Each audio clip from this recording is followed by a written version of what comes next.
Selamat datang di serial podcast Tanah Hukum dan Perlawanan, ruang dengar yang membongkar sisi-sisi tersembunyi dari konflik agraria, hukum, dan perjuangan rakyat untuk keadilan agraria. Tanah di Indonesia bukan sekedar lahan, ia adalah sejarah, kehidupan, dan harga diri. Tapi di balik hamparan hijau itu ada cerita getir, perampasan, pengusiran, dan kriminalisasi.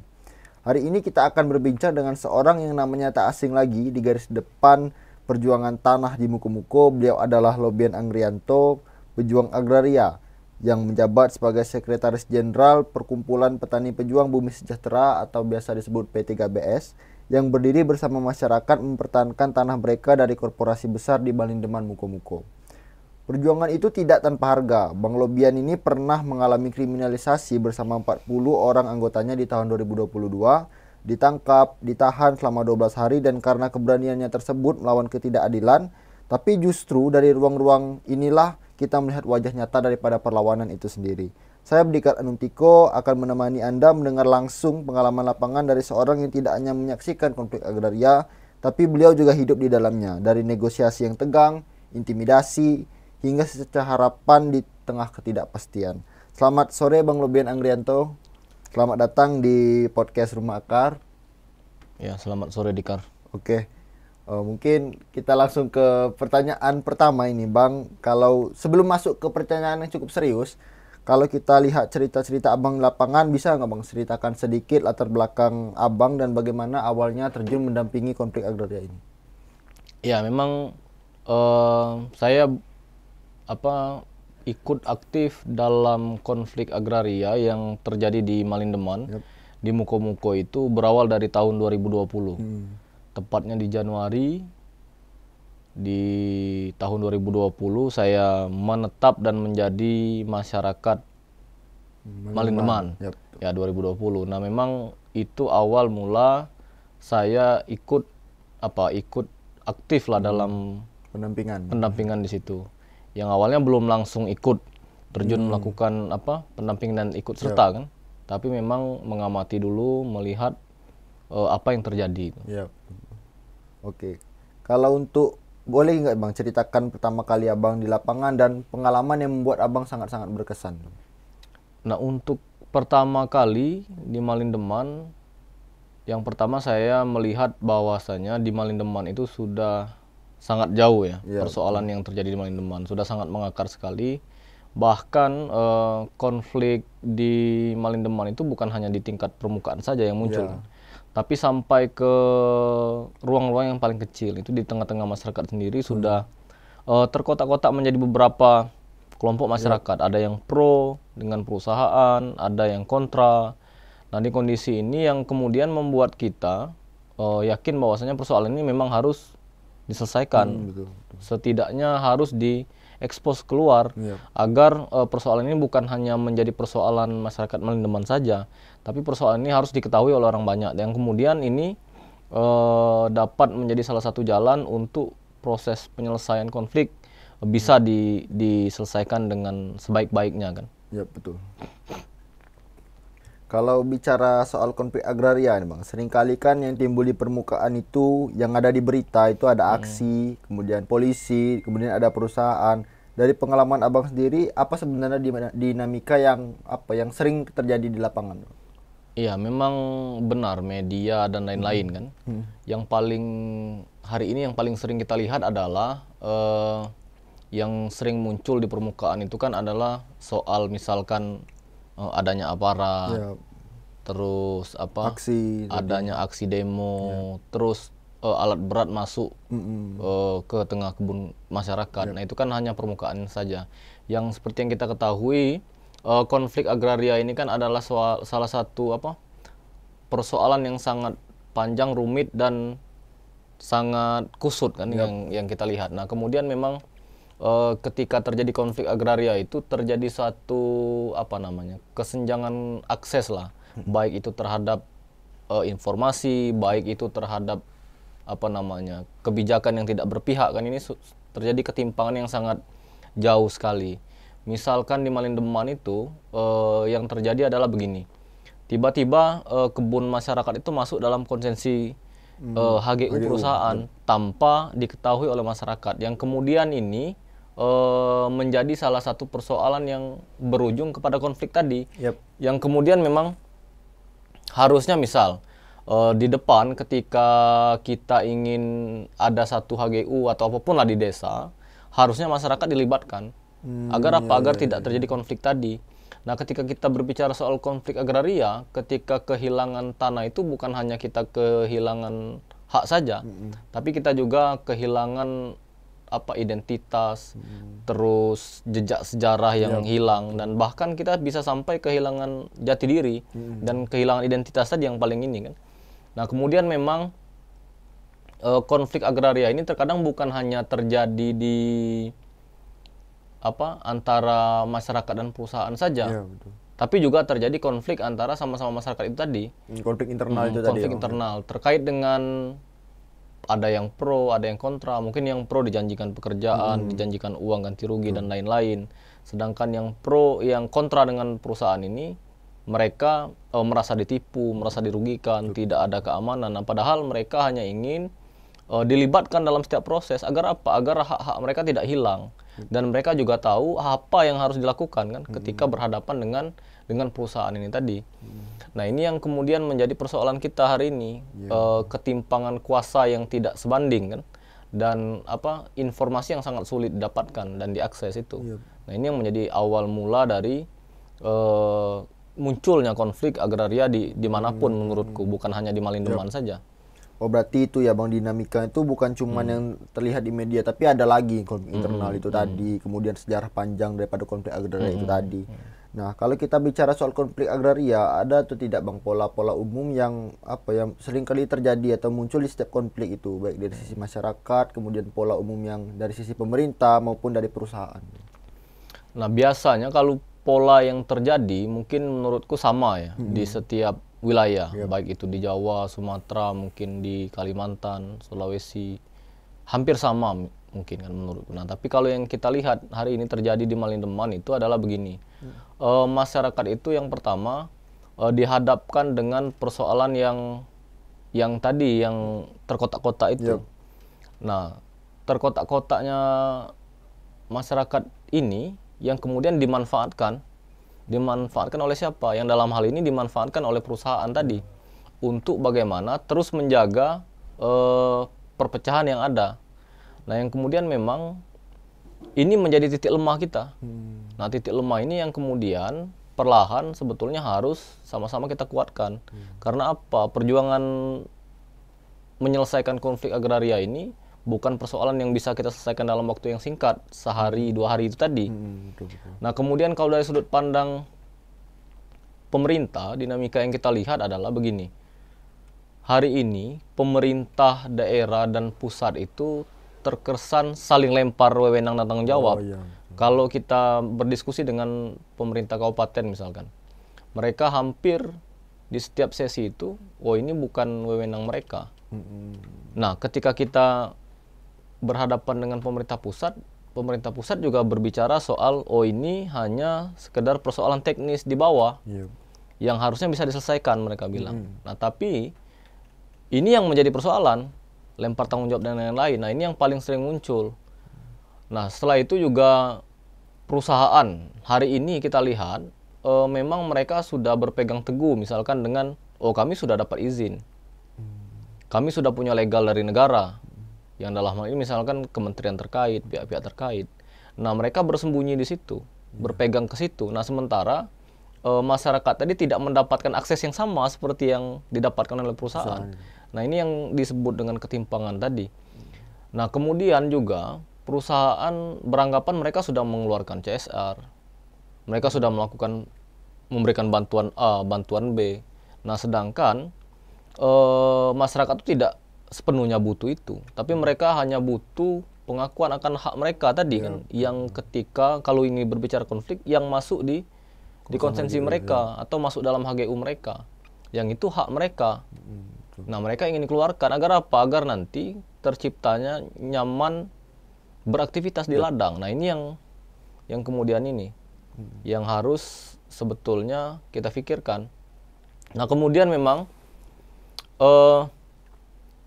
pemerintah sebenarnya yang paling besar hari ini harusnya perannya kan, harus memang berada di posisi membela rakyat. Ya, yang kita harapkan. Oke. Saya tahu Bang Lobian ini banyak sekali turun ke desa-desa dalam penampilan masyarakat. Bisa tidak Bang sharing-sharing satu atau dua pengalaman yang paling membekas yang mungkin saat Abang menghadapi intimidasi atau ketika ada titik balik daripada perjuangan masyarakat itu? Nah, kalau berhadapan dengan intimidasi, bukan hanya di konflik agraria saja saya rasa kan. Sering berarti intimidasi ya. Kita pernah jadi mahasiswa dulu. Nah, ini juga sering kan menghadapi intimidasi dan tekanan. Nah, tapi dalam proses upaya kita untuk dalam menyelesaikan konflik agraria, nah memang kita sering berhadapan dengan intimidasi dan tekanan tadi. Nah, tapi bagaimana cara kita menyikapinya saja saya rasa. Nah, misal kalau kemarin itu 2022, 2023, 2021, nah itu kita hampir setiap minggu kan didatangi oleh aparat kepolisian, intel misalnya. Nah, itu kita sharing saja kan. Kita ajak ngopi, ajak merokok, kita cerita nih. Kita sampaikan sebenarnya persoalan yang terjadi ini begini. Proses yang sudah dilalui ini dan yang akan kita tempuh selanjutnya tuh ini. Nah, memang kemudian prosesnya berjalan bagus. Karena apa? Setiap yang datang ke kita itu tidak kita hadapi dengan sikap yang emosi atau dengan kondisi yang kemarahan, tapi memang kita sikapi dengan bagaimana orang yang datang ke kita ini dapat informasi yang benar dan mendapatkan informasi yang bagus kan. Nah, agar apa? Agar sedikit banyaknya orang-orang ini terpengaruh dengan apa yang akan kita lakukan. Nah, kemudian ini nanti yang mereka juga menyampaikan kan. Mereka berkunjung ke kita itu pasti mereka menulis laporan juga. Nah, ketika yang kita sampaikan itu adalah muatan perjuangan, tujuan perjuangan, nah maka itu akan sedikit banyaknya sampai ke atasan atau ke instansi mereka. Nah, ini yang banyak yang harus kita pahami adalah setiap momen yang terjadi di lapangan itu ketika kita berhadapan dengan persoalan konflik ini tadi, nah maka momen-momen sekecil apapun bisa kita jadikan sebagai alat untuk kita memutar balik keadaan, menyampaikan informasi, menambah teman. Nah, ini yang kemudian memang harus secara perlahan kita lakukan ke depan dalam persoalan konflik apapun kan, terutama di konflik agraria, terutama yang sedang kita lakukan hari ini di Malindeman. Kalau untuk titik balik perjuangan masyarakat itu pernah Bang merasakan itu? Iya, pasti. Titik balik ini memang menjadi salah satu kunci kita untuk tetap fokus pada jalur perjuangan kan. Nah, titik balik yang menurutku yang paling paling berperan itu adalah ketika waktu kami ditangkap yang 12 hari itu. 12 hari 11 malam. Kami ditangkap dan untuk itu yang mengambil alih gerakan ini malah ibu-ibu yang ada di kampung. Nah, mereka mengumpulkan data, terus sampai mengumpulkan bahan makanan misalkan untuk saling menguatkan. Nah, terus kumpul rapat, menyampaikan informasi terbaru. Nah, berkunjung, mereka atur jadwal. Siapa yang tidak punya kendaraan. Nah, ini yang kemudian memang membuat menjadi salah satu titik balik. Ternyata dengan terjadi penangkapan itu tidak menyurutkan semangat kita, tapi malah menjadi salah satu dengan saling menguatkan. Dan ternyata selama ini kita lihat tidak begitu peduli misalnya. Ternyata dengan kejadian itu kita itu kuat dan saling menguatkan tadi. Nah, mungkin ini yang menjadi salah satu titik balik. Nah, di gerakan itu apapun momen yang kita hadapi pasti ada satu momen yang menjadikan itu untuk menguatkan kita kembali. Oke.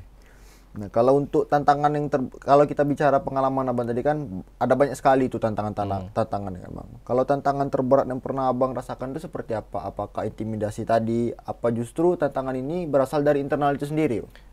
Iya, nah kalau untuk persoalan ini tantangan pasti ada.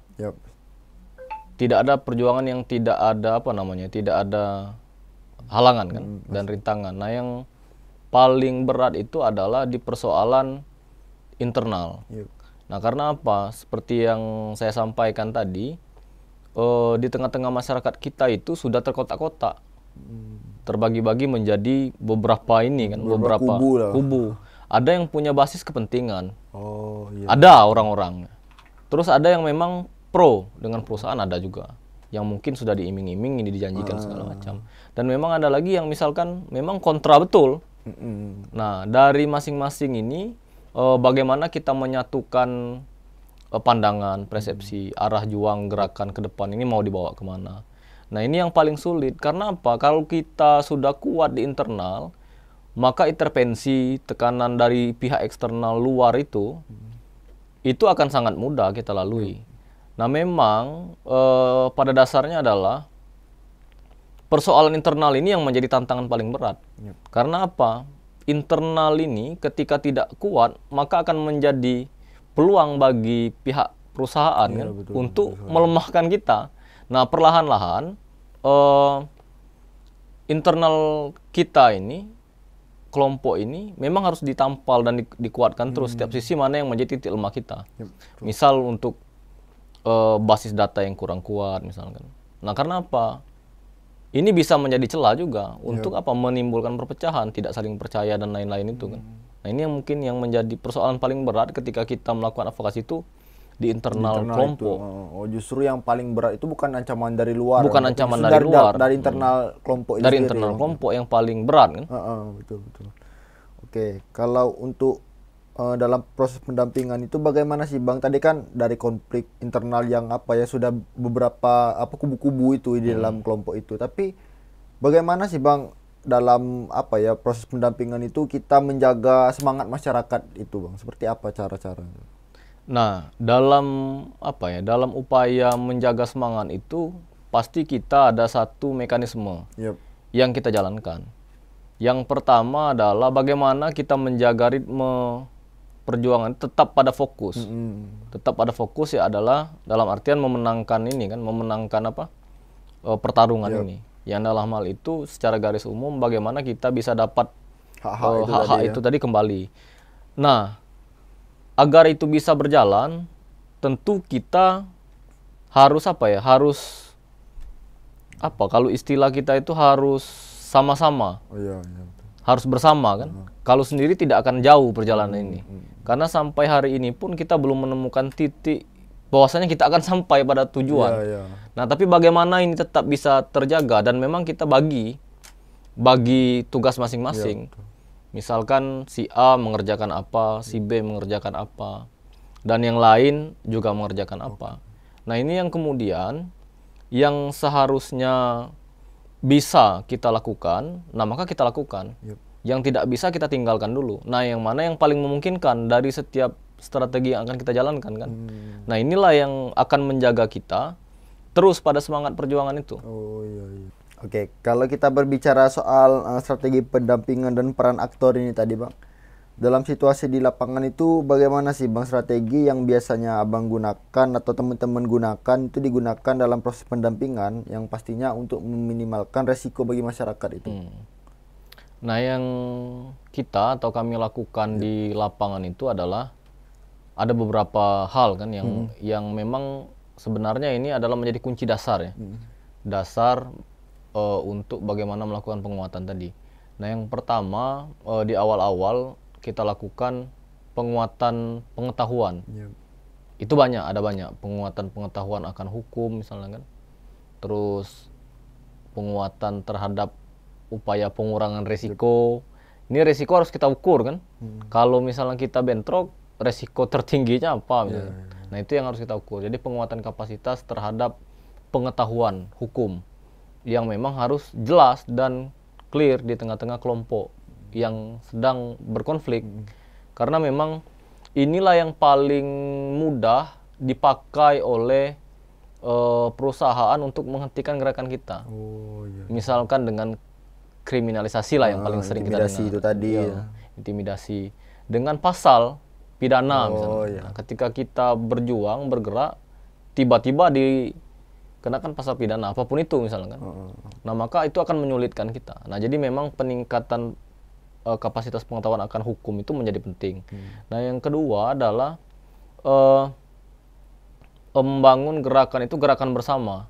Yang dalam hal ini misalnya untuk pengambilan keputusan, strategi itu kita lakukan dalam upaya musyawarah mufakat.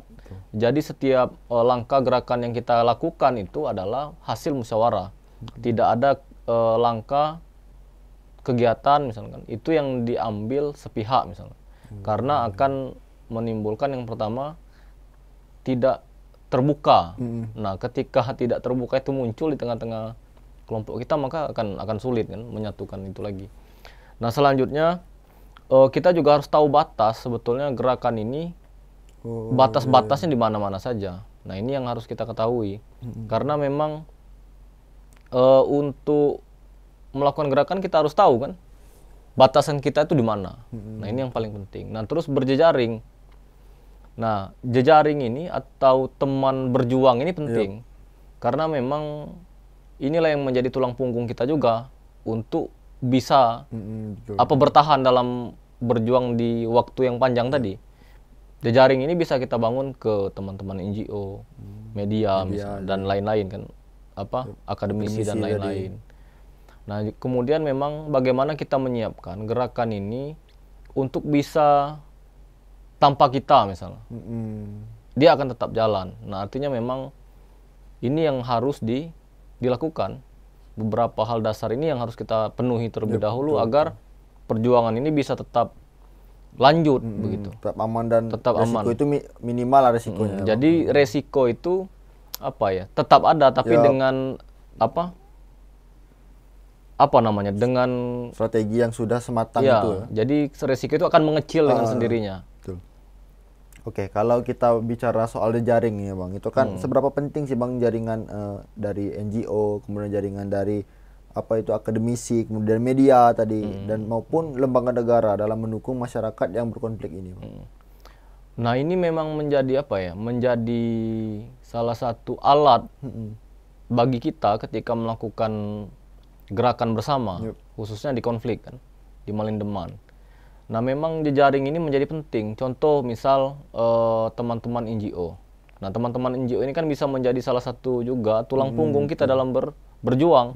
Karena apa? Banyak hal yang bisa kita dapatkan. Misal peningkatan kapasitas tadi, terus pelatihan. Nah terus amunisi dalam berjuang. Ini kan menjadi penting. Karena tidak semua masyarakat itu mampu kan berjuang ini. Nah maka memang teman-teman NGO menjadi salah satu juga tulang punggung dalam mendampingi kita dalam berjuang. Nah yang kedua rekan-rekan media dan jurnalis independen lah misalnya. Nah ini menjadi penting karena apa?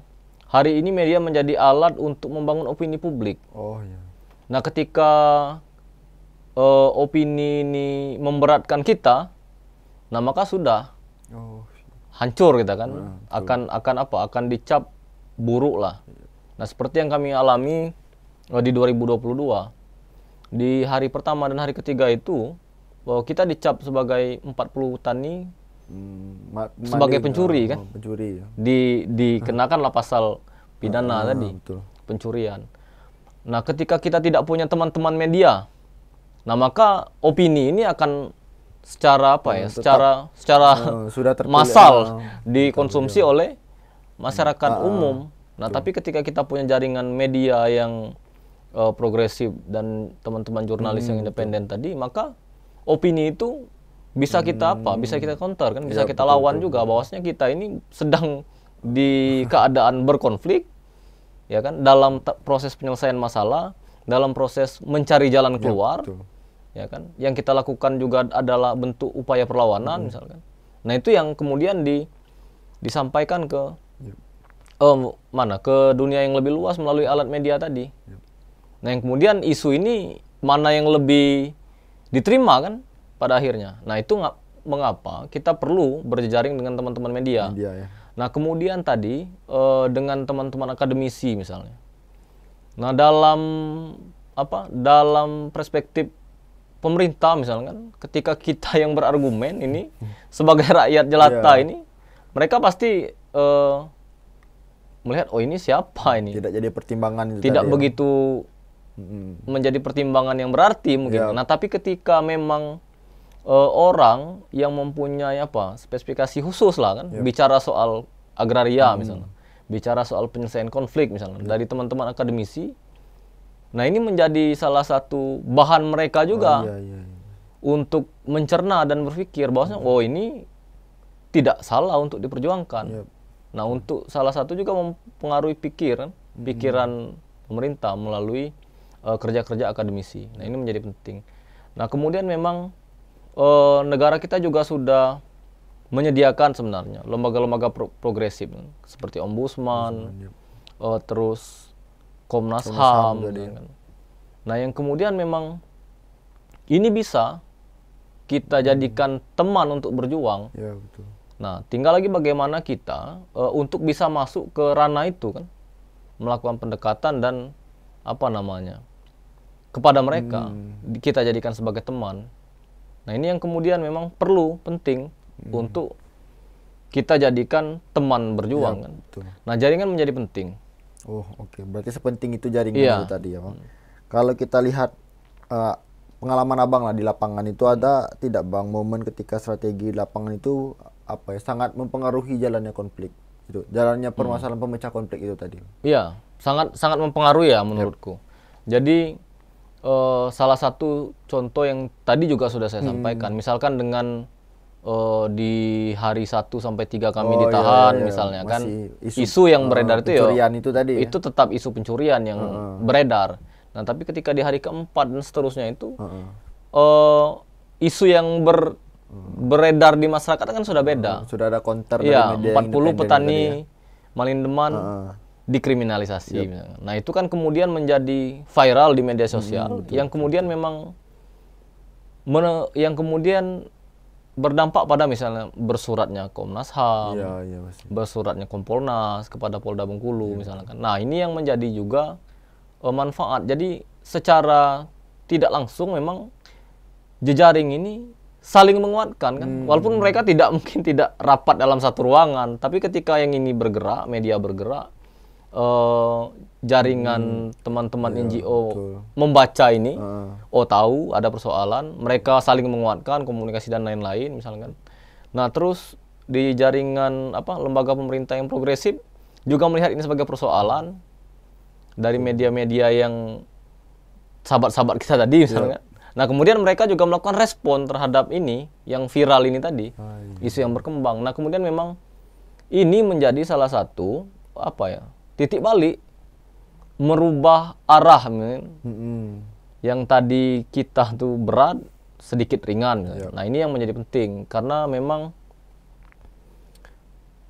ya itu tadi kita harus menjalin satu kekuatan yang besar kan, dengan bermitra dengan teman-teman ini tadi agar agar strategi kita bisa betul-betul jalan. Oke.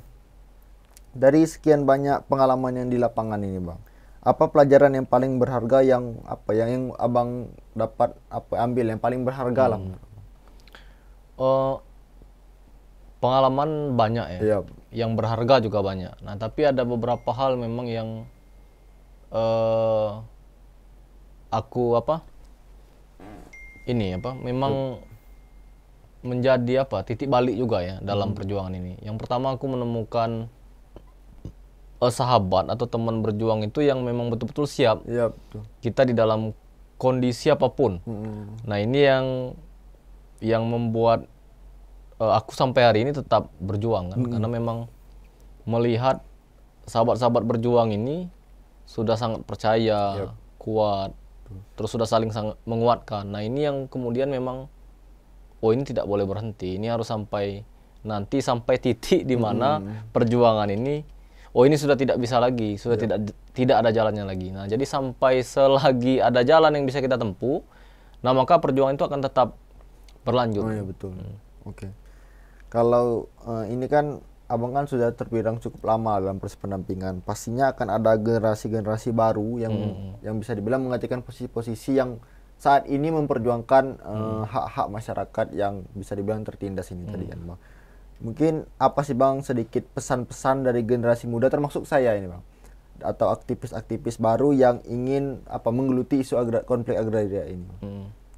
Nah, untuk konflik agraria ini memang kita perlu perlu banyak mencoba ya kan. Iya. Nah, yang pertama kita harus lebih peka lah terhadap fenomena dan persoalan yang ada di sekitar kita. Iya. Nah, di setiap generasi itu mereka punya satu metode yang memang berbeda di setiap generasi. Misal hari ini kita lihat pola gerakan itu sudah bisa dilakukan melalui media sosial yang sudah sangat canggih ya. Di TikTok misal, Instagram, dan lain-lain kan. Media sosial yang memang memang menjadi setiap hari itu pasti dipakai kan. Nah, itu menjadi salah satu juga metode atau alat untuk bergerak atau alat untuk menyebarluaskan perlawanan misalkan. Nah, kemudian memang ketika kita sudah peka terhadap suatu persoalan, nah pasti kegelisahan kita itu akan semakin kuat dan mengarahkan kita bagaimana untuk melakukan perlawanan tadi. Nah, untuk itu, sekecil apapun perlawanan, sekecil apapun gerakan yang kita lakukan, nah itu adalah perlawanan. Yang memang dimulai dari hal-hal kecil terlebih dahulu. Yang kemudian itu nanti akan menjadi menjadi penyemangat kita untuk bisa saling menguatkan. Nah, apalagi terkait dengan konflik agraria kan, konflik tanah. Itu kan konflik soal identitas dan lain-lain. Nah, memang kita selaku anak muda ya harus peka terhadap itu dan kita harus ikut andil di dalam proses itu. Nah, intinya adalah bagaimana hari ini kita memulai sekecil apapun itu. Oke, berarti kalau kita lihat perjuangan itu bukan cuma terjun di lapangan, terus berdampingan, tapi kadang-kadang kita mengeser satu postingan terhadap perjuangan itu salah satu perjuangan itu juga. Sudah termasuk dalam menyebarluaskan perlawanan. Iya. Seperti yang pernah kami alami beberapa tahun lalu di Malindeman. Jika tidak dibantu oleh media misalkan untuk menyebarluaskan gerakan yang kami lakukan, perlawanan yang kami lakukan, mungkin tidak akan sehebat ini hari ini perlawanan yang kami lakukan. Akan hanya di situ-situ saja. Nah, itu juga sudah sangat membantu dalam membantu menyebarluaskan perlawanan. Oke.